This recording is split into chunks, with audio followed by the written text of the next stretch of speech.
Take a look at Monaco, Luxembourg, Liechtenstein. These are countries where their measure of wealth, their GDP per capita at purchasing power parity is double the wealth of the United States. These are the wealthiest countries in the world. Does it matter? Well, if it didn't matter, politicians like Bernie Sanders wouldn't be out there lying, claiming that the United States is the wealthiest country in the world. Never forget, not for one moment, that you are living in the wealthiest country in the history of the world. Seeing the wealth and poverty of the American people in perspective, relative to other real-world examples, is important. It matters. It's going to inform our choices as a society, as a democracy, et cetera, et cetera. And lying to people and reinforcing this kind of baseless egomaniacal delusion that the United States is an extraordinarily wealthy country, how does that help anyone? In the English language, we have this peculiar contrast between something being incorrect and something being wrong. Never forget, not for one moment, that you are living in the wealthiest country in the history of the world. Many, many, many politicians make this claim that the United States of America is the wealthiest country in the world. And I understand they are normally making that claim in a sort of morally well-intentioned context. Like they mean to suggest to you that the United States of America does not have an excuse for failing to solve its own problems, that the United States of America should hold itself to a higher standard, should do something better or more charitable or more excellent, because the United States of America is, they say, the wealthiest country in the world. It is incorrect to claim that the United States is the wealthiest country in the world, and also it is wrong. 19. All right. How do you feel about the quality of the education you're getting? In some classes we don't have books. In the classes where we do have books, they're falling apart. And what about the quality of your teachers? My teachers are the best. They work as hard as they can, but how can you work that hard in the classroom when you have to balance 2 or 3 jobs and also try to support your own family? So it's hard on them, and it's They're working 2 or 3 jobs? Yes. So my teachers tell us, like, I gotta go. I have to go to my second job. Jesus I have to go pick Christ. up my own kids. So yeah, my teachers deserve better. They sure do. Then you deserve better. Never forget, not for one moment, that you are living in the wealthiest country in the history of the world. When you look at this chart, do you see the United States as the wealthiest country in the world, the wealthiest country that the world's ever known? No, this is a chart showing you gross domestic product per capita at purchasing power parity, right? And if anyone looked at this chart, they'd say, well, the United States is less wealthy than Switzerland, but slightly more wealthy than the Netherlands. So if you think of the Netherlands as a normal country, that means the United States is also just a normal country. If you think of the Netherlands as an extraordinarily wealthy country, then nevertheless, the United States is ordinary precisely because it matches that same mark of extraordinariness. The United States is a country, when you look at these numbers, that is just slightly wealthier than Germany, right? This is not the only statistic, but this is one statistic that very rapidly gives you a sense of wealth and poverty in a country. And it's not calibrated too finely, but when you look at these numbers, guess what? Ireland is much wealthier than the United States of America. That's not a rounding error. That's not just a few percentage points. It turns out Ireland really is wealthier than the United States of America. And this has certain kinds of ethical implications, okay? You may not know this. Ireland spends less on the military than any other country in Europe. They spend less on the military than almost any country in the world. They have a very small military budget. There are actually a couple countries that are proud to have an even lower military budget than Ireland. Well, who's going to help Ukraine? Why is it the American taxpayer who is right now helping Ukraine? Who is going to help Cyprus, the island of Cyprus? All right, there were British armed forces there. In the past, there were Canadian armed forces as peacekeepers. Who's going to help Cyprus? Half of the island is under occupation from the Turks, okay? These things cost money. It's the British taxpayer paying for troops in Cyprus. It's the American taxpayer paying for troops in Ukraine, right? Who's going to provide military assistance to Ukraine? Not Ireland. Well, if you know that Ireland is one of the wealthiest countries in the world, if you know that Ireland is actually significantly wealthier than the United States of America, some of those questions of moral responsibility with military budgets and humanitarian aid, they start to be asked in a slightly different manner. Now, this is not a groundbreaking, tremendously important issue, but I'm raising it as an example because this puts the wealth of the United States in context. America is not the wealthiest country in the world. When people visit the United States of America from Europe, they aren't impressed. They don't think, wow, what an amazingly wealthy country. And there's a reason for that. If, by the same token, when most Americans visit Ireland, they don't think Ireland is an amazingly wealthy country. Ireland is somewhat wealthier than the United States. But you know what? That still isn't the top of the scale. We can keep going up here. Take a look at Monaco, Luxembourg, Liechtenstein. These are countries where their measure of wealth, their GDP per capita at purchasing power parity is double the wealth of the United States. These are the wealthiest countries in the world. Does it matter? Well, if it didn't matter, politicians like Bernie Sanders wouldn't be out there lying, claiming that the United States is the wealthiest country in the world. Seeing the wealth and poverty of the American people in perspective, relative to other real-world examples, is important. It matters. It's going to inform our choices as a society, as a democracy, et cetera, et cetera. And lying to people and reinforcing this kind of baseless egomaniacal delusion that the United States is an extraordinarily wealthy country, how does that help anyone?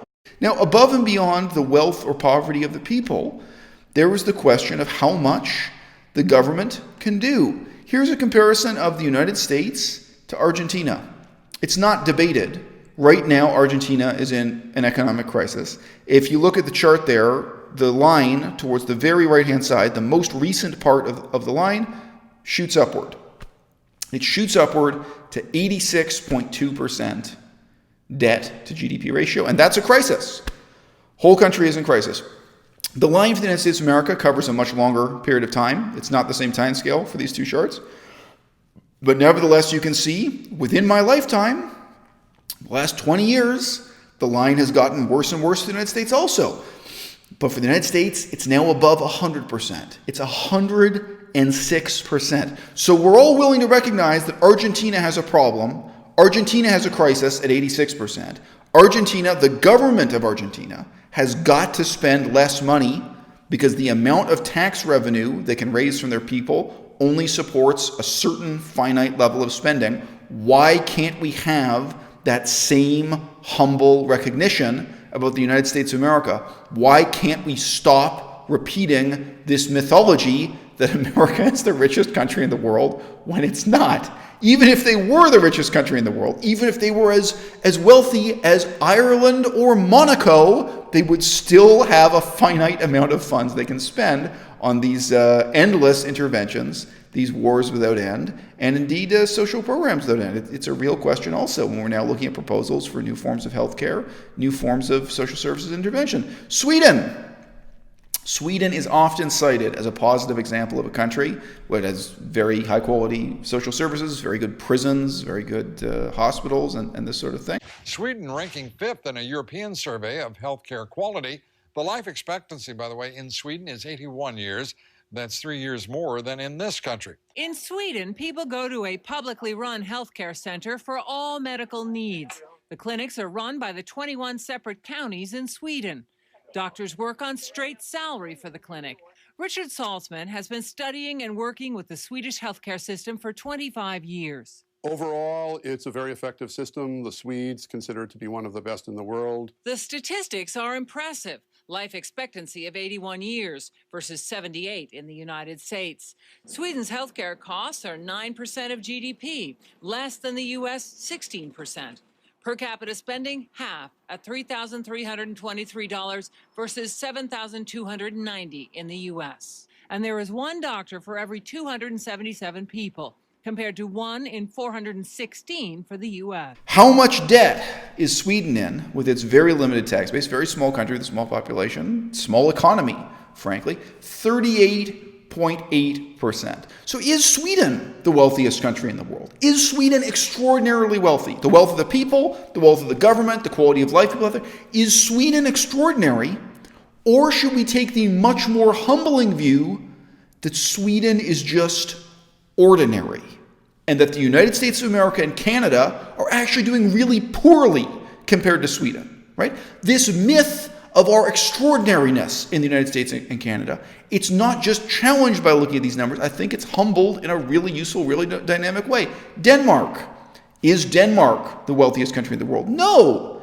Denmark we should just look at as normal. But Denmark is managing to provide extraordinarily high-quality social services, extraordinarily generous welfare state, education for the unemployed, and so on and so forth. They're famous for taking very good care of all their disabled people, all these wonderful things. 34% debt to GDP ratio. United States of America, over 106 and no end in sight. Luxembourg. So Luxembourg, it was mentioned before, genuinely could be considered the wealthiest country in the world. They are, if not the wealthiest, nearly so. So enormous amount of money going around in people's bank accounts in Luxembourg. Somehow their government, only 21% debt to GDP ratio.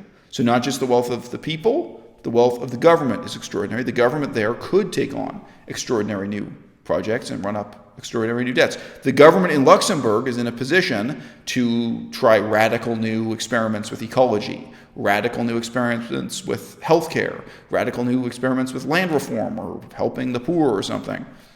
And the United States of America is not. The United States of America is very fundamentally in a much more fragile position. Not as bad as Argentina, but still you should be open to learning from experience, learning from the disaster that's still ongoing in Argentina. Look, Taiwan.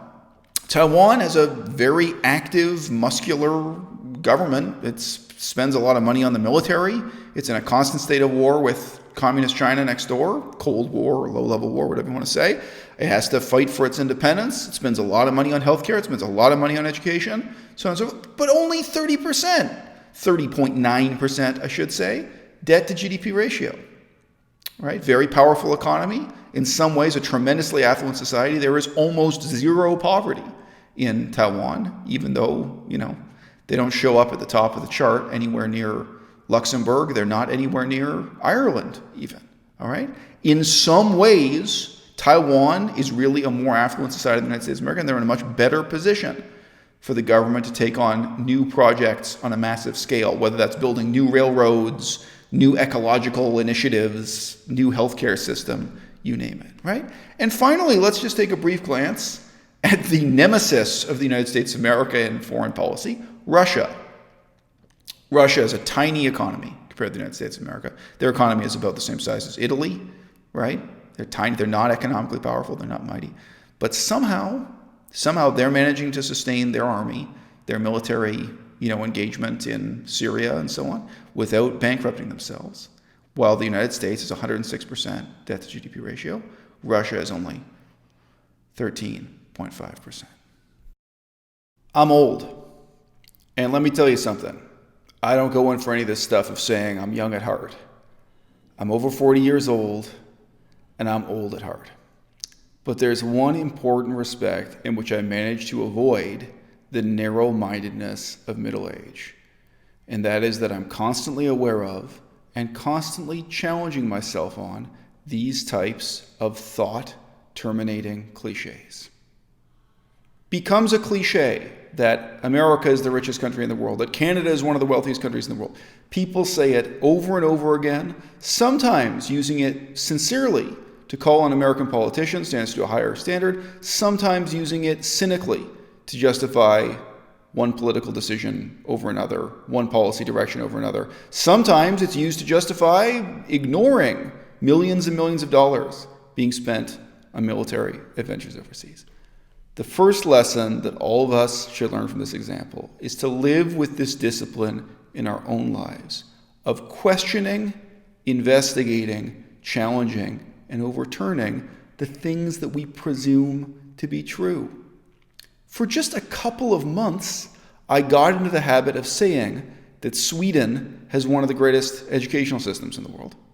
And I remember the exact history of how I got that idea. I'm cursed with an accurate memory. And I stopped just a few weeks ago and thought, you know what?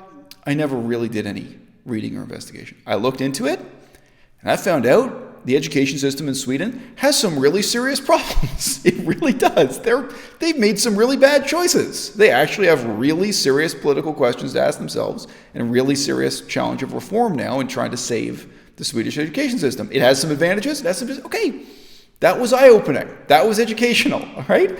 I'm not going to go on into my middle age, into my 50s and into my 60s, repeating that in an unchallenged way when the truth is, somehow that crept in as an assumption that Sweden is a really positive example. And you look into it and you say, well, you know what? There's a lot we can learn from the history of what happened with the Swedish education system, but it ain't all good. It ain't all good news, what you're going to hear from Sweden. My warning here is not specific to the left wing. It's not specific to the right wing. It's not specific to the moderate center. No matter who you are, no matter what your concerns are, no matter what your aspirations are for a better society, don't let people bully you with these stated assumptions about what everybody knows. Don't let them bully you.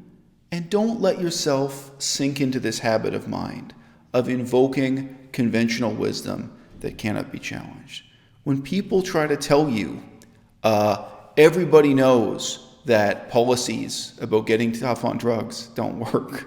When people tell you, everybody knows that in Portugal and Switzerland, they made heroin and cocaine legal and it completely solved the drug problem, right? These are things with no humor. People have said to me, everybody knows. And it's like a 5-minute Google search, just a little bit of reading, and you start to figure out, hey, you know what? We can learn some things from drug policy in Switzerland. We can learn some things from drug policy in Portugal. It ain't all positive. It ain't, okay? Gee, you know what? They made some bad choices in Portugal and Switzerland. Yeah. You know what? Drug policy in Los Angeles, in the United States, may be a disaster. What about drug policy in Singapore? What about drug policy in communist China? What if there are some other lessons to be learned here?